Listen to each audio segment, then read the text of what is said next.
Mucha plata estamos observando. Judith, ¿cómo te va? ¿Cómo estás, Raúl? Buenas noches para vos y para nuestra teleaudiencia. Y la gente se preguntará, ¿a qué se debe estas bolsas de billetes hoy en el programa QAP? ¿Será que alguna vez alguien tocó toda esta plata? 5 bolsas de diferentes denominaciones. Bueno, y atendiendo a que nuestra teleaudiencia es bastante inteligente, me imagino que ya relacionaron con el tema que vamos a abordar hoy. Claro. Una confesión inédita, porque hoy vamos a conocer el testimonio de una persona que ingresó sin disparar una sola vez a un banco y se llevó todo lo que había en la bóveda. El protagonista de los atracos más extraordinarios que se dieron en el país. Vamos a contarte hoy con todos los detalles en QAP hasta las 21 horas. Pero empecemos hablando precisamente de quién estamos mencionando, de quién estamos hablando. ¿Quién es el protagonista? Él no quiere que se le diga líder, pero es una de las personas que encabezó y armó todo esto, craneó para que se pueda hacer efectivo este robo en la zona de Villarrica. Sí, estamos hablando de Ramón Villalba Venegas, hoy día con 40 años, condenado ya por los hechos de robo que se le atribuyen, principalmente este atraco considerado como el robo del siglo que se perpetró en Villarrica el 21 de septiembre del año 2012. Muchos recordarán y, por cierto, por supuesto, nosotros hoy acá en QAP te traemos todos los detalles, todo el relato y acompañado de las imágenes, incluso hasta de archivo, porque tenemos materiales de la época, cuando realizamos la cobertura de lo que fue el robo en sí. Exactamente. ¿Verdad? Además, él pensaba en hacer este robo ya el 30 de agosto de ese mismo año, 2012.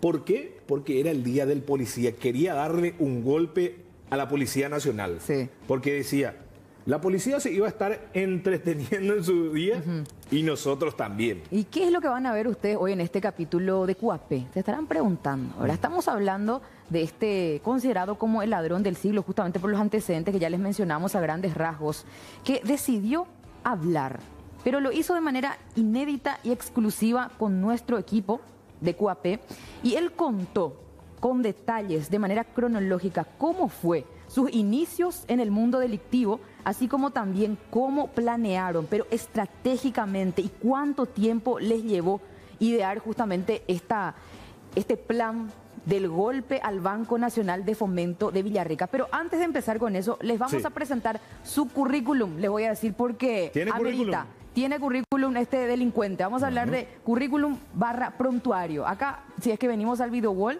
lo vamos a leer con ustedes.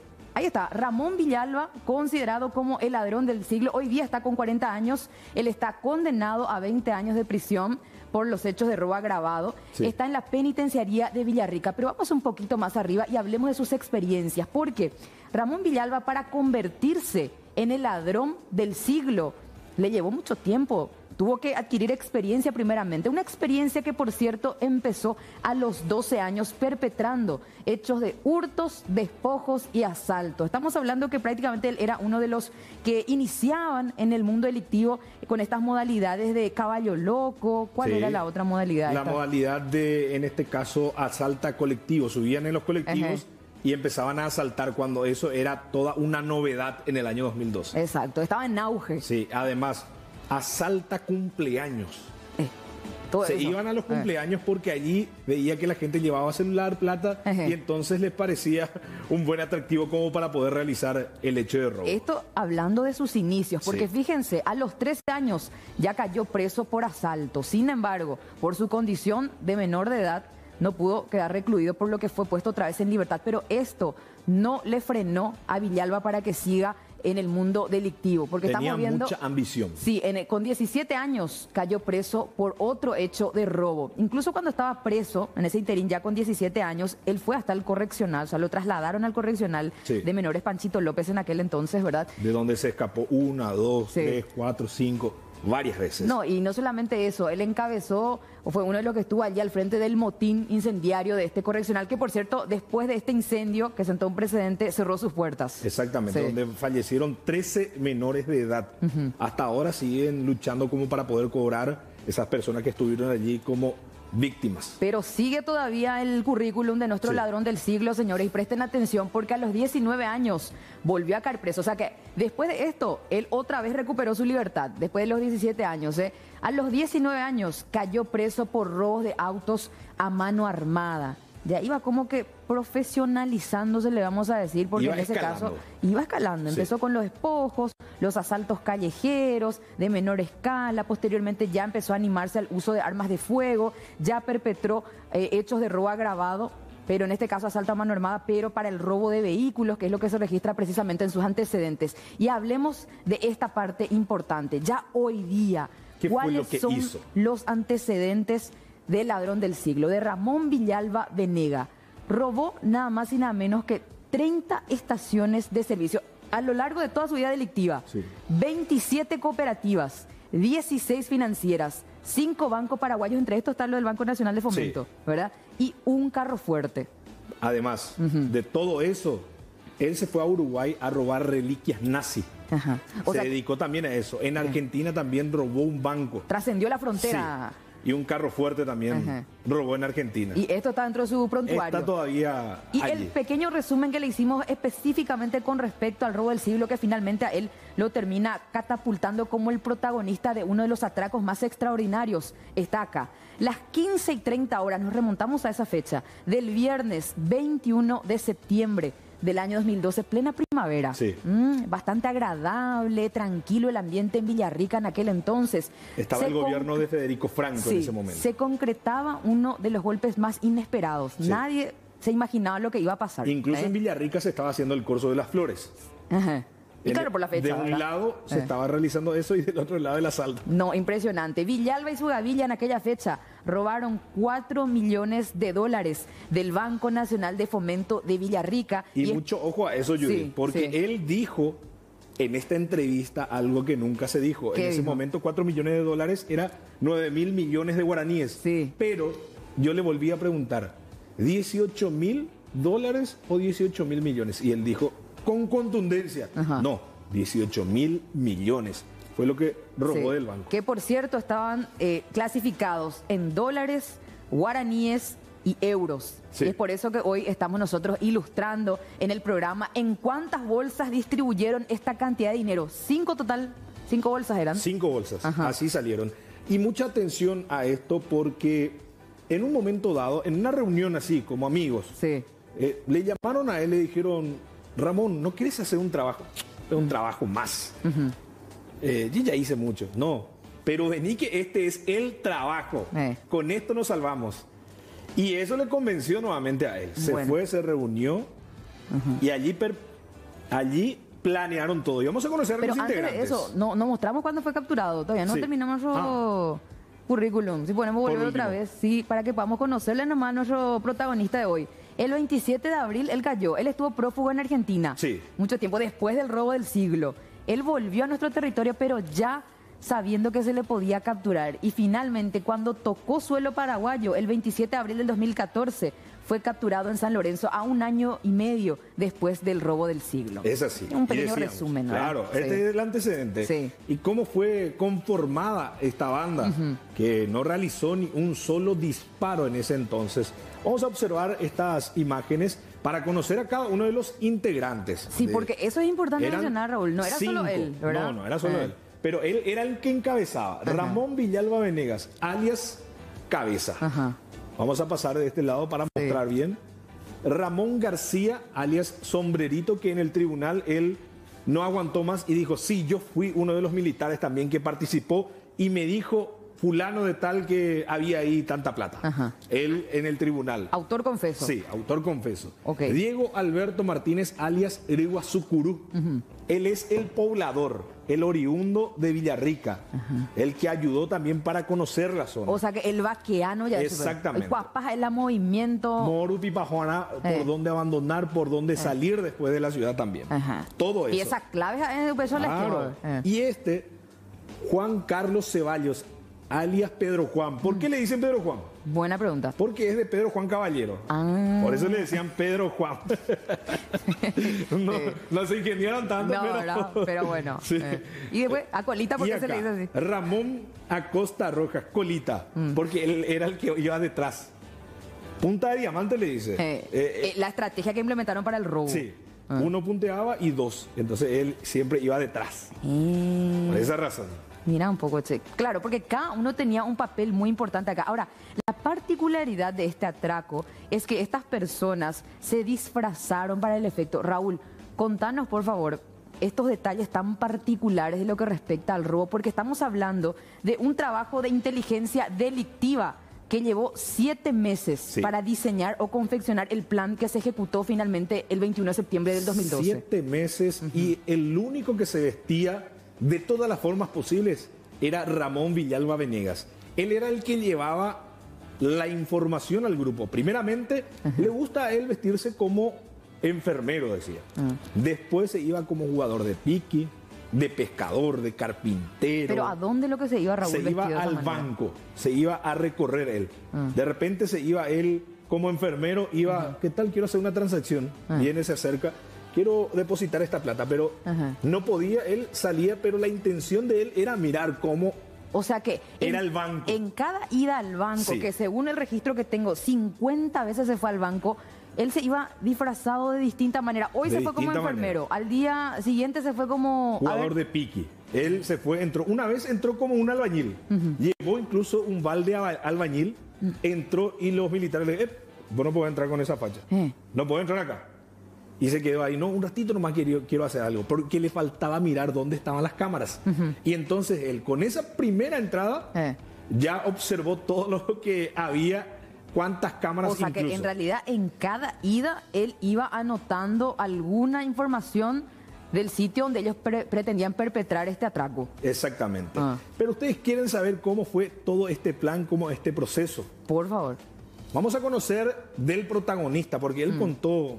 Muchos sin detalles. ningún problema, los detalles, incluso cómo estudió a la gente de Villarrica, por qué eligió Villarrica.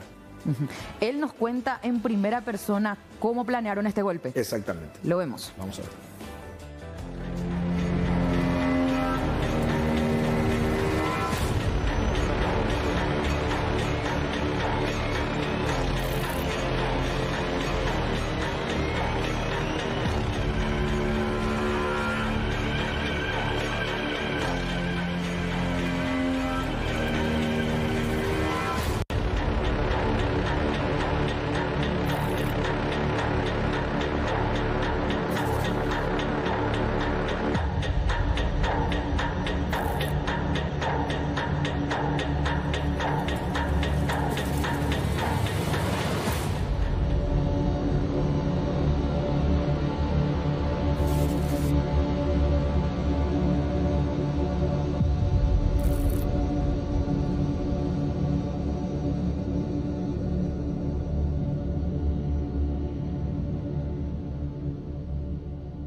¿Y de dónde salió esa información?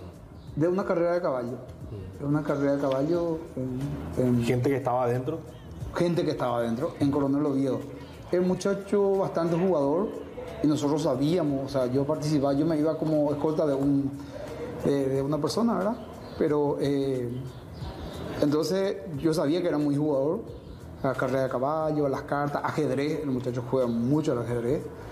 Empecé a conversar con él y gracias a eso él le contó a otro, le preguntó por mí y le dijo que me dedicaba a eso, o sea, se notaba por lo menos en el hablar, en el lenguaje vulgar, digamos, ¿verdad? A qué me dedicaba y qué hacía, ¿verdad? Entonces... O sea, que a vos ya te conocías, te consideraban como alguien fuerte en ese mundo. Sí, en ese ámbito. Entonces, se abrió. Y de andar mendigándole esa información o rogándole, él terminó yéndose a Asunción a contarme de eso, ¿verdad? Y lo más es que el monto era considerable. ¿Cuánto era aproximadamente? Y el monto actual en los papeles era, nosotros sabíamos esa información de que el martes iba a venir el Banco Central 18.000, ¿verdad? Marte... $18.000. 18.000 millones. La primera noticia, el monto, era 9.000 millones, es lo que nos decía el entonces fiscal del caso, Gustavo Cáceres, que llegó minutos después a la escena del crimen. 18.000. Hay otros departamentos que tienen 21.000, 22.000, el caso de San Pedro, Caguazú, que tiene más profesores jubilados. Nosotros manejábamos eso. Sí. Pero Villarrica llamó la atención por el coso, por el lugar mismo. ¿Por qué le llamó la atención? ¿Qué fue lo que llamó la atención en Villarrica? Teníamos algo no tan común en Villarrica. La gente es muy curiosa, la gente es muy amable, muy humilde y muy trabajador. Eso que decía, si vos sos de otras clases, digamos, tu comportamiento le llama la atención a la gente. Por la actitud de esa persona, sí. Sabemos que es de otro lado, ¿verdad? Porque cambia. Me dice que ahora, por ejemplo, la delincuencia abunda muchísimo. Claro. Y nos damos cuenta, ¿verdad? Que no es de la zona. Acá no, esta es una ciudad pacífica y ya vemos cómo estamos. Por eso yo opté por estar acá y la gente te va a ayudar, es muy considerable. Incluso los vecinos somos muy unidos. Si hay necesidad, por ejemplo, de enfermedad y se necesita apoyo económico, nos juntamos todos y hacemos eso, esa contribución. 7 meses duró la estrategia para entrar. Sí, pues, hubiéramos preferido que sea antes, pero por el frío, porque el frío ayudaba muchísimo, la gente salía menos. Sí. Y nosotros teníamos que, o sea, yo, en mi caso, por ejemplo, yo tenía que usar varios atuendos de disfraces, ¿verdad? ¿Qué, por ejemplo, primero usaste? Me gustaba mucho el de enfermero. Después jugador de piqui, me gustaba mucho, tenía mi uniforme de mecánico, me gustaba mucho dejarme crecer las uñas y ponerle grasa, y la grasa con la arena no sale más. Entonces yo venía a la gente y la gente me hablaba, le pasaba la mano y le pasaba así, pues yo estaba trabajando. Entonces la gente trabajador no tiene notoriedad en la zona. Claro, pero vos ya estabas mirando cómo hacer. Albañil también, jugador de piquiboli, pescador con cañita, con balde albañil, y siempre estaba con la gente. La gente es muy buena para hablar. Y siempre le preguntaba los nombres, entonces yo ya sabía los nombres y consideraba, encajaba. Sí, yo decía, bueno, hablé hoy con Raúl, y a la otra persona le digo, mira que hablé con Raúl y yo estuve trabajando en su casa, haciéndole el baño, cosas así. Entonces la gente es creíble eso. ¿Qué fue lo que me llamó la atención? El vestirme como militar. Que nosotros escuchamos, un día dice operativo amarillo, no sé si digo como dicen en la Francia, giro base, operativo amarillo en proceso. Entonces yo vine y la gente no tiene esa caución que tienen en Asunción con las armas y todo. No, la gente caminaba, transitaba sencillamente. O sea, no llamaba la atención.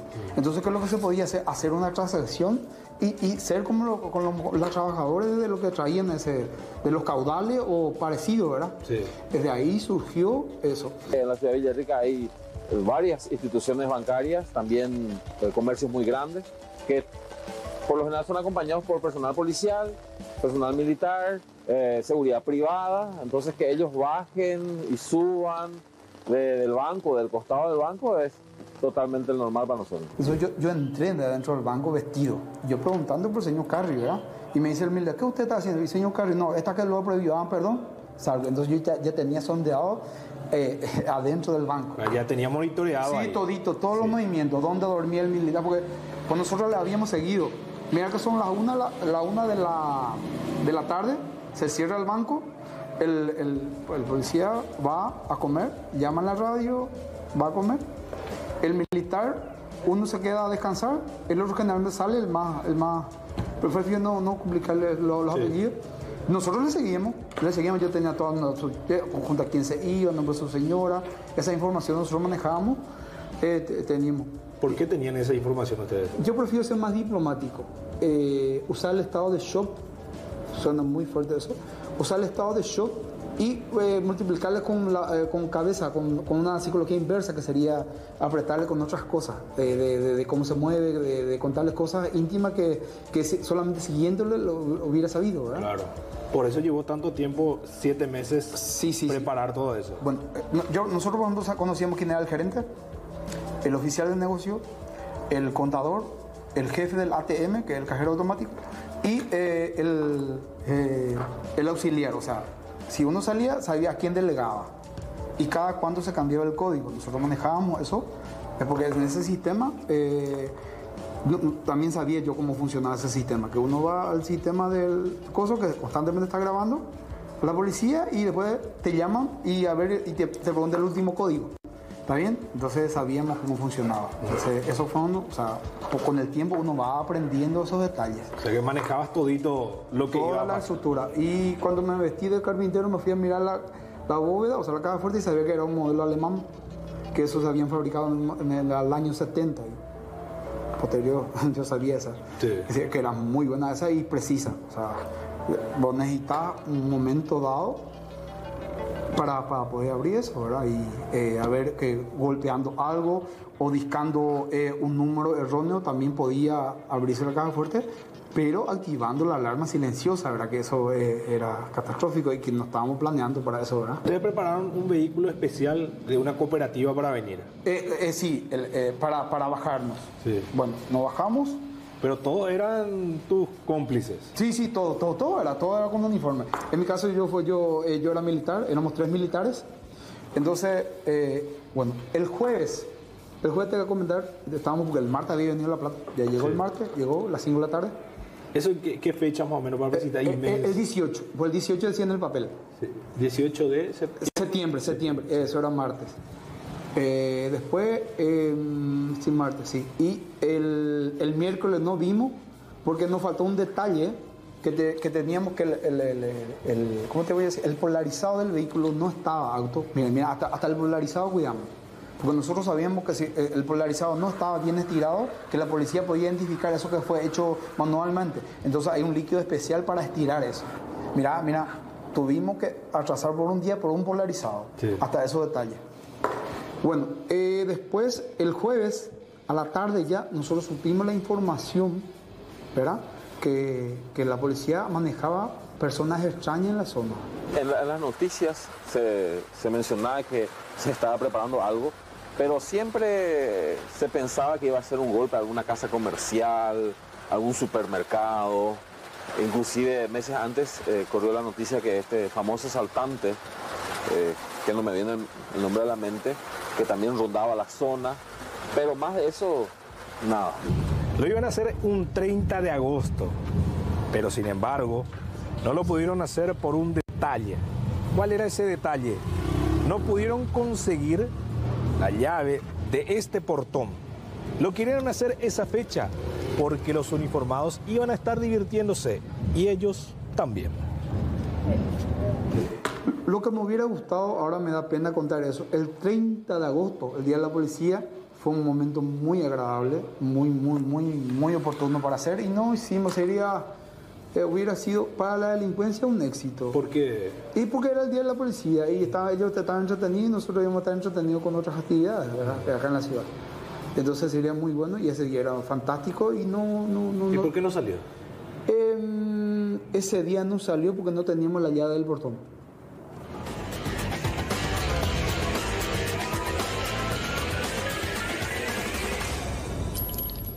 Bueno, tremendo el relato, realmente, sí. Así detallado de cómo hicieron. O sea que 2 se vistieron de militares, entre ellos Venegas, sí. Y el resto se vistió como los funcionarios de la cooperativa. Sí, 3 en realidad de militares y 2 de funcionarios. 5 eran en total. Sí.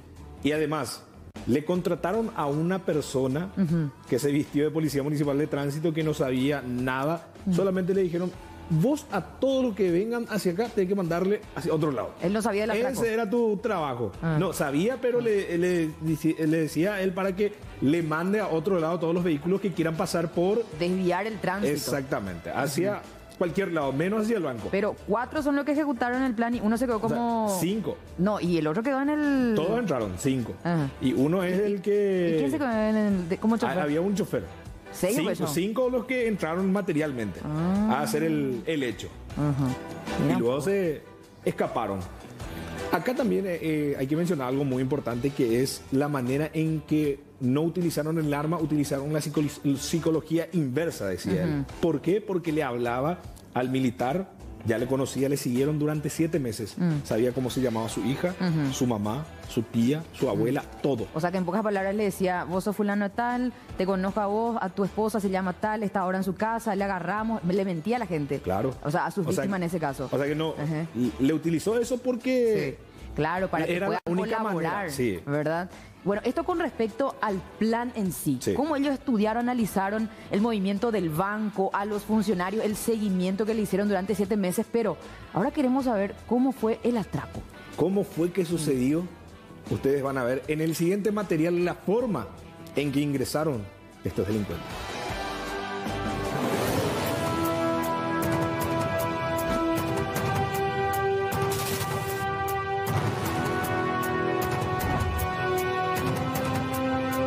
Preparó cada detalle durante 7 meses. Entró al Banco Nacional de Fomento de Villarrica el 21 de septiembre del año 2012. Se vistió como trabajador de varios rubros. Hizo creer a los del banco que iba a hacer un depósito. Sin embargo, el objetivo era llegar hasta la caja donde estaba la plata. El robo más extraordinario de la historia criminal del Paraguay con el ladrón del siglo. Pusieron un agente municipal del tránsito como para poder desviar el trayecto de la policía y evitar que puedan llegar hasta el banco. Teníamos un compañero que se vistió de zorro, es muy simpático, porque se había cerrado esa calle y el muchacho se había parado ahí, tuvo más de 1 hora parado ahí, sin ser de la zona, y si el zorro y nadie se percató de eso. Nos bajamos del vehículo. Teníamos la NOA, era tener la cooperativa, la escolta también y la segunda escolta también. En este caso solamente se descubrió el Galloper y la NOA. O sea, los tres tenían calcomanía. Móvil 001, móvil 002 y móvil 003. Además, era una camioneta que no llamaba la atención y tenía el logo de una cooperativa. Bueno, llegaron el viernes en 3 vehículos. Sí. No solamente nosotros nos bajamos. Bueno, nos bajamos los 3 militares como hacen ellos, porque nosotros volvimos a ver el otro mes, mira que venían cada mes. Entonces bajamos, hicimos el mismo procedimiento que ellos hacen, punta de diamante los 3, así de acuerdo y un poco así de ley. ¿Qué es punta de diamante? Que son así 3. 3, o sea, 2 por la pared y 1 así. ¿Se entiende? Entonces 2 por la pared, mirando acá y uno que baja el coso y ahí bajan los trajeados con los maletines. He visto cuando salían 3 hombres vestidos como militar. Yo pensé que eran militares. Tenían bolsas llenas de algo, parecía papeles, parecía no se veía. 3 bolsas enormes de 50 kilos. ¿Cuántos eran en total? 5, 6 con el chofer que creo. Y entonces abrimos el portón y entramos. Al entrar ya cada uno usó su diferente disfraz y ya sabíamos qué hacer, en qué momento, en qué pieza. ¿Y qué hicieron en ese momento al entrar? Y lo primero que fue correr para reducir el militar, que era el único que estaba. El único que estaba. Y el otro estaba durmiendo. Con una pared de 30 con aire acondicionado no podía haber escuchado.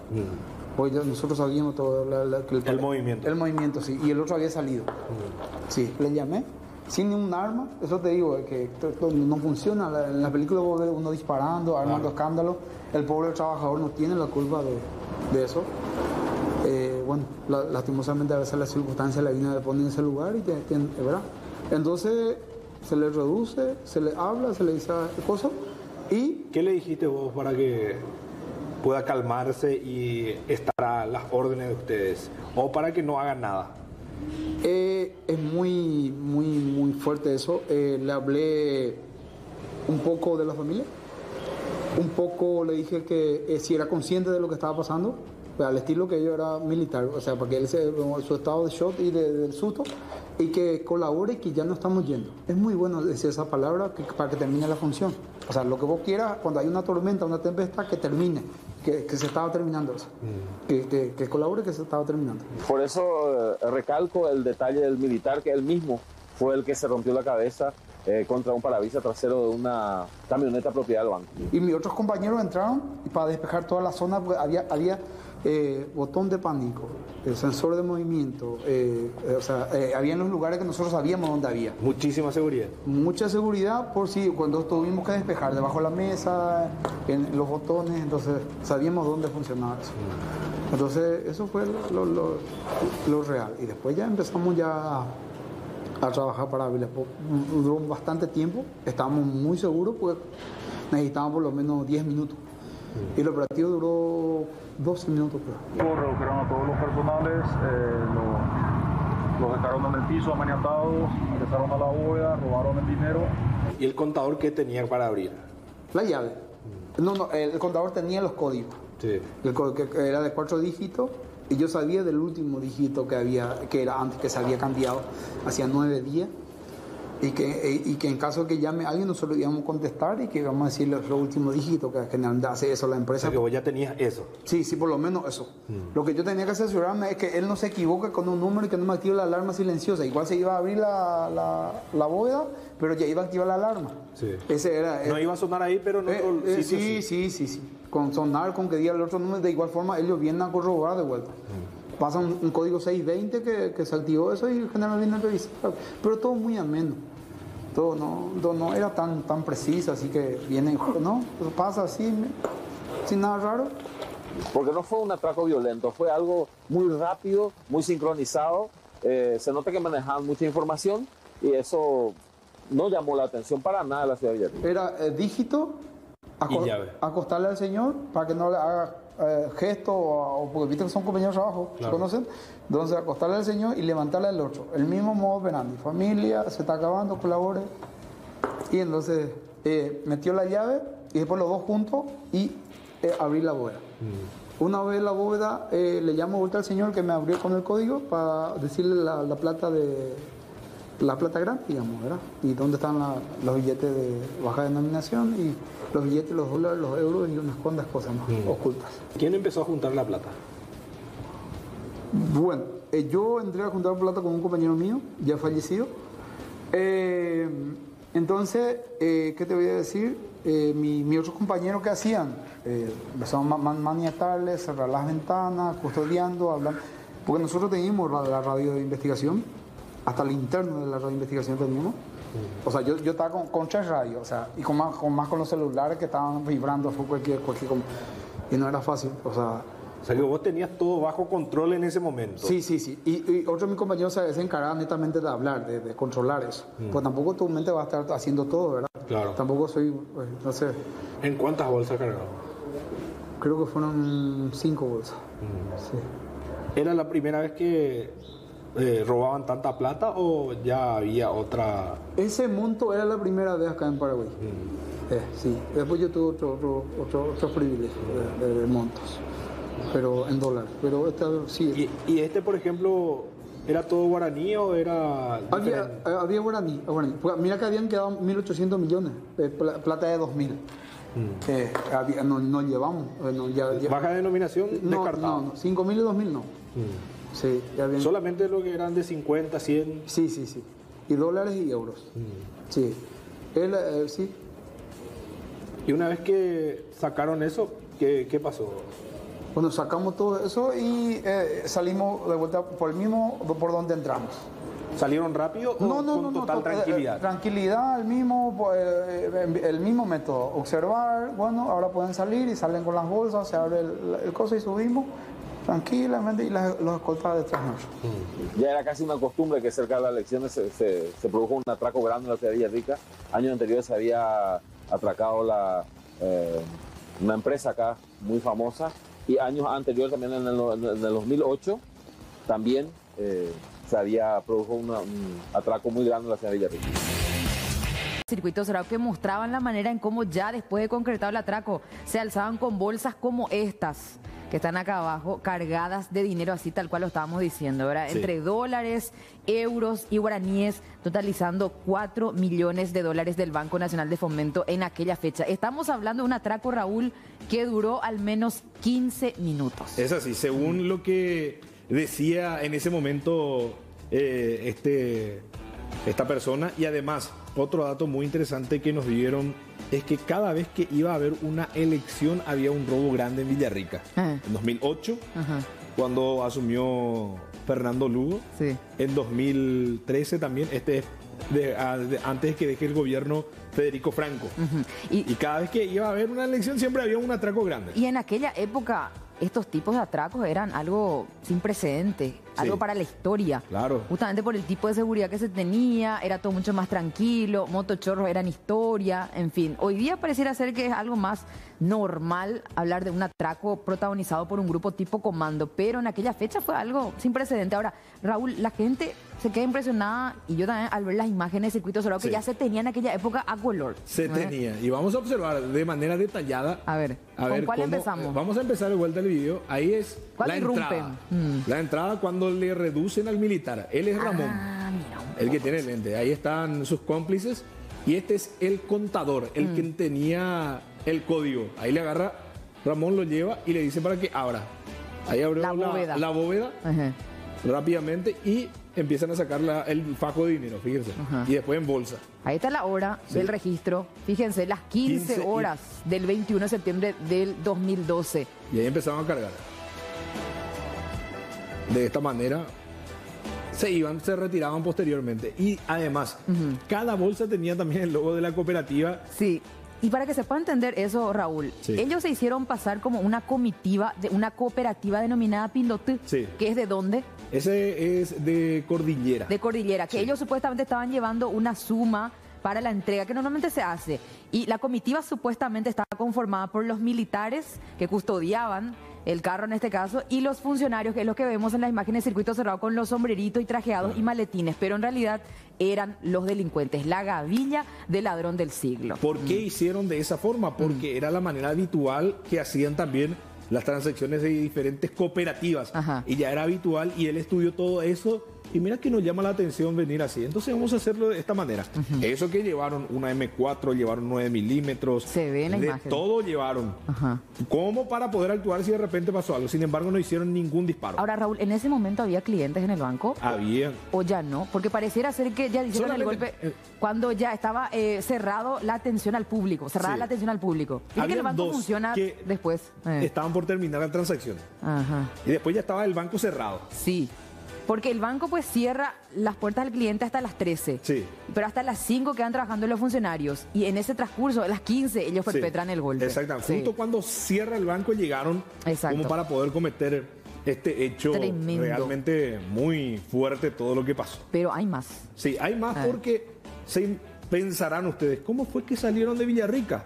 Se hizo un operativo, Villarrica, que decía él mismo, acá la gente te conoce por tu apariencia, le llama la atención a la gente, tu forma de ser. Imagínense de repente saber que se asaltó el banco BNF, ¿quién no va a estar alarmado? Ahora, en ese 15 minutos que ellos tuvieron para robar, la policía no recibió la información. No recibió absolutamente nada. Ellos neutralizaron todo. Tranquilamente. ¿Por qué? Porque también tenían la radio de la policía. Radiofrecuencia. Y no solamente de la policía en sí, porque investigaciones tiene otra frecuencia. Sí. También tenía. Manejaban todo. Y él estaba escuchando atentamente por si haya alguna alerta. Pero no había nada. Después de que hayan salido recién, se enteró la policía. Se activaron las alarmas. Sí, ahí recién activaron la alarma que hubo un asalto en el banco. Pero escaparon con este platal impresionante. Sí, 18 mil millones de guaraníes fue lo que dijo. Y además, atención a esto, utilizaron un vehículo, pero no un vehículo cualquiera. Ya para la huida, otro. Parecido a la de un parlamentario, dice. Pero después habló que él tuvo influencia de parlamentarios. Para el escape. Para poder hacer trabajos. Para el escape dijo que era uno similar. Pero después él confiesa de que había hecho trabajos para parlamentarios. Espera que Raúl, para que pueda entender. Ellos van a bordo de esta furgoneta de la cooperativa, supuestamente, en ese llegan. Pero para el escape utilizan otro vehículo. Otro vehículo. Que les rescata a ellos. Exactamente. ¿Qué tipo de vehículo era? O sea que no le rescatan, sino que tenían ya preparado. Una como la Land Cruiser. Mira, de la época. Sí, exactamente. Eso utilizaron como para poder. Abandonaron la camioneta de la cooperativa y en ese se fueron. Y acá van a saber qué fue lo que pasó de la plata, dónde se fueron, cómo hicieron para salir. Sí. Lo cuenta la siguiente historia.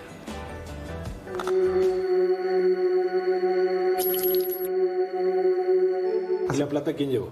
Y eso se fue a otro lado, después nos fuimos a ver y cada uno tuvo su... Pero ¿a quién se le quedó delegado porque es mucha plata para delegarle a una persona? Y eso se quedó para otro fue el encargado de eso.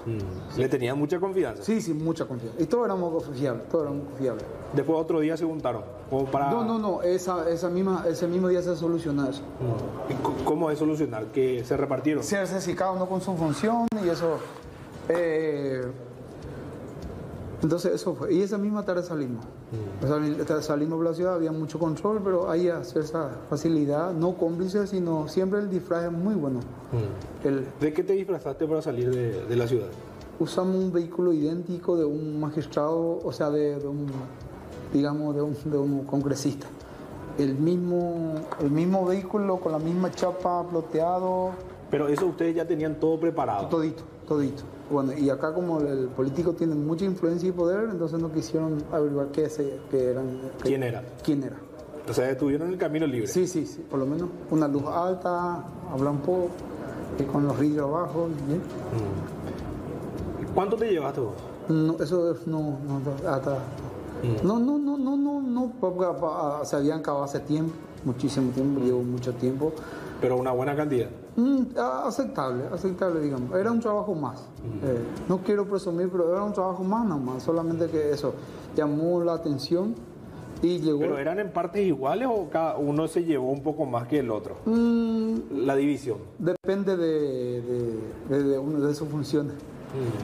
O sea que si vos eras el guía te llevaste un poco más. No se ve eso. Eso te digo, era un trabajo más. Ponle partes iguales. Era lo mismo. No hay líder. A la prensa a veces le gusta mucho poner líder, jefe, ¿no? Entre compañeros no hay eso. Si vos la gente no va a trabajar contigo, no. Si vos decís yo soy el líder y vamos a hacer lo que yo digo. No, eso no te van a hacer.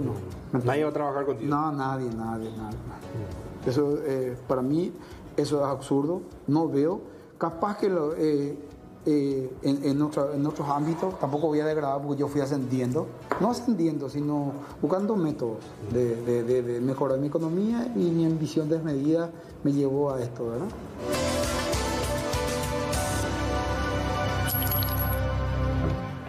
Bueno, y de esta manera salieron. Pasaron desapercibidos ellos. Sí, no quiso mencionar mucho quién quedó a cargo de esa cantidad de plata que se alzaron finalmente, ¿verdad? Un amigo se fue, dice que se encargó de llevar y después no quiso contar también cómo se repartieron la plata. Lo cierto es que lograron burlar toda la seguridad de Villarrica en aquel entonces, que por cierto, cuya comisaría estaba a 100 metros nada más del Banco Nacional de Fomento. O sea, sigue hoy día allí, en esa misma dirección. Exactamente. Este es el croquis original que hizo Ramón Villalba Venegas de aquel entonces. Y él de esta manera ya tenía todo estudiado, cómo salir, cómo hacer. Y acá donde está pintado es donde está el banco. Esta parte en verde. Sí, ahí. Acá. Y la parte de arriba dice comisaría. Eso ubicando es lo que, muy bien. Sí, ubicaron bien para tener la certeza de que tan lejos estaban de los que podrían frustrar este robo. Claro. Finalmente. Exactamente. Que no pasó, que fue exitoso finalmente. Este es un croquis original. Vemos en imágenes que él, incluso ahí dice Catedral de Villarrica, que está cerca. Ahí está la plaza, que está también muy cerca del banco. Y ahí, cerquita también, ubicó todo. Las calles, Mariscal Estigarribia es la que cruza por acá. Y Alejo García es la calle que cruza ahí entre el banco y también lo que es la comisaría. Bueno, y esto fue lo que finalmente él terminó diseñando en esos 7 meses de trabajo de inteligencia, que no lo hizo solo. Lo hizo en complicidad hasta otras personas que, por cierto, también fueron capturadas posteriormente. De manera gradual iban siendo detenidos cada uno. Primero cayó el líder cabecilla, le vamos a decir, si bien él no quiere ser considerado de esa forma, ¿verdad? Venegas, alias Cabeza. Alias Cabeza. Vamos a ver acá. Ramón Villalba Venegas. Él tiene una condena de 20 años. ¿Por qué 20 años? Él tuvo una condena primero por el Banco Nacional de Fomento, por el robo, 13 años. Y por otro robo de una cooperativa que le descubrieron, 12 años más. O sea que hablamos de causas homologadas. Después se juntaron por buena conducta 20 años. Y ahora ya está cumpliendo 9 de los 20. 9 años. Le faltan todavía 11. Por cierto, otro dato muy importante, que acá el ladrón del siglo, como se lo considera, Él estaba estudiando en la cárcel. Sí, está estudiando todavía. Sí. Él ya se recibió de licenciado en ambiental, creo que es. Ingeniería ambiental. Sí, está estudiando ahora ingeniería ambiental. Ajá. Licenciatura en ambiental, algo así se llama la carrera que está estudiando. Bueno, lo cierto es que él pretende reinsertarse a la sociedad después de salir de la cárcel. Sí, y ¿verdad? su intención también es escribir un libro, dice, de toda su historia. Porque no solamente termina acá. Sí. Él tiene una historia desde la niñez. Ya habíamos repasado su currículum. Sí. De cómo él inició, qué fue lo que hizo. Incluso, en otro capítulo vamos a tener los trabajos que hizo a políticos. Realizó trabajos a políticos muy importantes. ¿Qué tipo de trabajos? ¿Quieres saber qué tipo? La próxima entrega. Sí, la ¿verdad? próxima Bueno, entrega. pero antes de irnos, repasemos los demás integrantes Sí. que, por cierto, todos ya están recluidos cumpliendo condenas. ¿eh? Sí. Formaron un papel fundamental en aquella época para poder concretar este golpe exitoso de esta cantidad de plata. No sé si ya le superaron hasta la fecha. Hasta el momento no. No, ¿verdad? No. Más aún atendiendo que el objetivo era un banco, nada más que el Banco Nacional de Fomento, Y ¿verdad? vaciaron prácticamente. Y Sí. eso que no se llevaron todo. Ajá. 1.800 millones sobró otra vez porque no querían de 2.000 ni de 5.000. Dejaron ahí. ¿O puta mí alguno? Sí. Bueno, ahí está. Ramón Villalba Venegas, alias Cabeza, que es nuestro protagonista, el ladrón del siglo, que quiere ser leyenda, que incluso pretende hacer una película de su historia. Sí. Están interesados en hacer, en este caso, cine, de lo que respecta a su historia. ¿eh? Después vemos a Ramón García, alias Sombrerito, quien ya está condenado también a 12 años de pena privativa de libertad. Sí. Diego Alberto Martínez, alias Reguazú Curú, quien era el vaqueano, el de Sí. Villarrica. En este caso él. Él es el que los llevó. ¿Y cómo es que consiguió la información? En una carrera de caballos, alguien también que estaba adentro, no quiso decir quién era, Sí. pero que estaba adentro del banco, les dio la información de cuánta plata iba a haber. Después acá, Juan Carlos Ceballos, vino de Pedro Juan Caballero, especialmente para este hecho, alias Pedro Juan, se lo conoce de esa forma. Y Ramón Acosta Rojas, alias Colita, Sí. se lo conoce de esa forma. Ahora, otro dato muy importante que posiblemente pasó desapercibido en lo que respecta a su relato, Raúl, cómo él accede a la información del posible robo al banco, porque alguien le facilitó este dato y fue, decía él ya al principio de la entrevista, en Sí. una de las entregas, que fue en una carrera de caballo. Sí, en una carrera de caballo le conocía a la persona que trabajaba en el banco que era muy jugador, demasiado. Y en uno de esos, en una partida de ajedrez, Ajá. ahí le contó cuándo y cuánto iba a venir la plata. O sea que del interior del propio banco sale la información de De los allí. funcionarios. Sí, Pero este funcionario sabía con quién estaba lidiando en ese momento. claro, sabía. ¿Era cómplice entonces? Sí. Y hasta ahora no se sabe bien a ciencia cierta quién fue ese funcionario. Bueno, y acá Se faltan- investigó al Sí. gerente, al contador, Ajá. pero no pudieron tener pruebas suficientes en su contra. Y acá estamos hablando de los participantes directos de aquel atraco Claro. que quedó en la historia. Pero ¿qué pasó del chofer? ¿Qué pasó del que se vistió de zorro para desviar el tránsito? Sí. Muchos otros participantes que tuvieron un papel secundario, pero participaron al fin como cómplices. Los principales Sí. cayeron de Sí. esta forma. También hay que decir que esta persona luego tuvo un viaje a la Argentina después de este robo. Se fue, trabajó como jardinero en principio, pues después conoció la noche, fue a casinos, se fue a Mar del Plata mucho tiempo, disfrutó prácticamente un año de todo lo que ofrecía Argentina. Sí. Ahora, otro punto muy importante de cómo él accedió al dato de la frecuencia policial, cómo accedió a la logística de la radio, frecuencia que maneja la policía, tanto la gente del Departamento de Investigaciones. Esto es algo revelador dentro de lo que tiene que ver con su relato, porque él tenía una pareja que era policía, Sí. que le terminó ayudando, actuando en complicidad, pero nunca trascendió esa identidad de la mujer policía que era su pareja, pero que le ayudó al fin para este atraco. Nunca trascendió el nombre, pero él asegura que lo ayudó incluso Sí. a entrar a la comandancia a robarse una metralleta. Entonces, para que puedan nomás entender y saber de dónde provino el tema este de la radio, porque le ayudó con la logística. Sí. Y también él tenía una debilidad, decía él también, Sí. que era enamorarse de mujeres. Y a través de eso también él consiguió el logo de la cooperativa.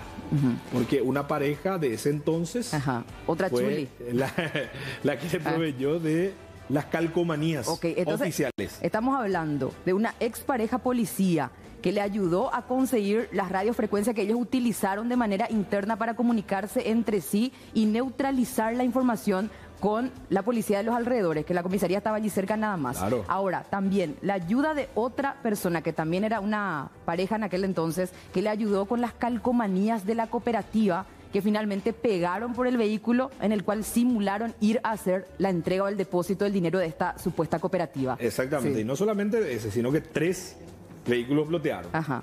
El primero, que es el principal que abandonaron, y 2 que nunca se encontró, porque él dijo móvil 001, móvil 002 y móvil 003, hasta incluso la numeración le pusieron, como para poder, en este caso, hacer creíble toda la acción y la situación, porque esa era la intención, que pasen desapercibidos ante los ojos de la ciudadanía y que parezca una transacción simple y sencilla, como lo fue también el robo finalmente. Bueno, finalmente un atraco que tampoco la gente de Villarrica se olvida hoy día. Es por eso que teníamos estos testimonios de un periodista que en aquella época le tocó realizar la cobertura, Claro. que se acuerda demasiado bien cómo fue todo, algo bastante particular en cuanto a los antecedentes criminales en Villarrica, que lo siguen recordando hasta hoy día. Y así como también esta señora, ¿verdad?, que habló de cómo era el ambiente, jamás esperaban algo así. Pero otro dato importante, Raúl, Sí. que mencionaban es que la policía ya manejaba una información de que se pretendía perpetrar un robo en Villarrica en aquella ocasión,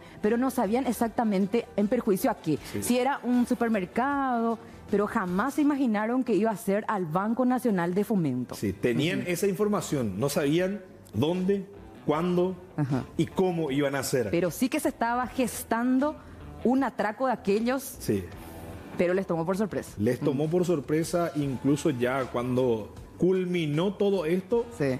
ellos todavía no se enteraron Ok. de qué había pasado en ese momento. Bueno, y si de por ahí nuestros televidentes, nuestros seguidores de Coapé quieren saber más de esta historia, les contamos que hay una segunda parte, y esta segunda entrega va a ser el próximo martes, Sí. ¿verdad? Con la segunda parte de la entrevista al ladrón del siglo, que decidió confesarse y dar los detalles de cómo fue perpetrar aquel atraco que quedó en la historia. Allí va a contar cómo fue el trabajo con los políticos, Sí. cómo entró en la comandancia de la Policía Nacional, cómo fue su niñez, cómo fue el motín en Panchito López, donde murió 12 personas, cómo es robar un carro fuerte y un cajero automático. Y por otra parte, ¿qué fue lo que hizo en ese tiempo que estuvo prófugo? Porque después de haber perpetrado este atraco, él se fugó a la Argentina, estuvo allí 1 año y medio aproximadamente, y allí posiblemente gastó gran parte de esta plata que se robó. Sí, y también cometió otro hecho punible. Bueno, para el próximo martes. Sí, esto, exactamente. ¿sí? Atención también, porque ya se viene mano a mano con invitados Sí. tremendos, así que no se pierdan el siguiente programa aquí por C9. Nos vamos. Chau, chau. Chao.